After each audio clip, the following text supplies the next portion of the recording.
Habis Yesus lah dibaptis, Roh Suci mimpin dia ninggal ke sungai Yordan, terus pergi ke padang gurun. Di sana, dia berpuasa selama 40 hari, 40 malam. Selama itu juga dia dicobai oleh iblis.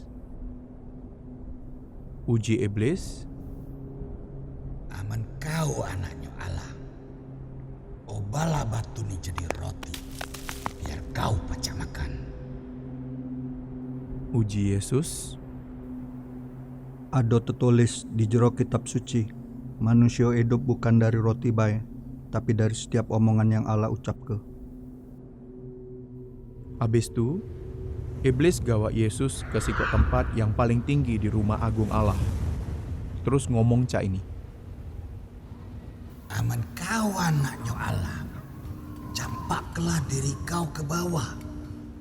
Karena ada tertulis, dia bakal ngongkon malaikatnya untuk nangkep kau, supaya kaki kau dah kesantuk batu. tapi Yesus nyawab cak ini, Ada juga ayat yang tertulis cak ni, jangan nyoboi Allah. Habis itu, iblis nunjuk ke Yesus seluruh kerajaan dunia sama seluruh kemuliaannya. Terus ngomong cak nih, Aku bakal ngejuga kau seluruhnya nih.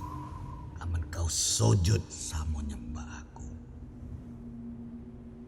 uji Yesus, Pergilah dari aku iblis.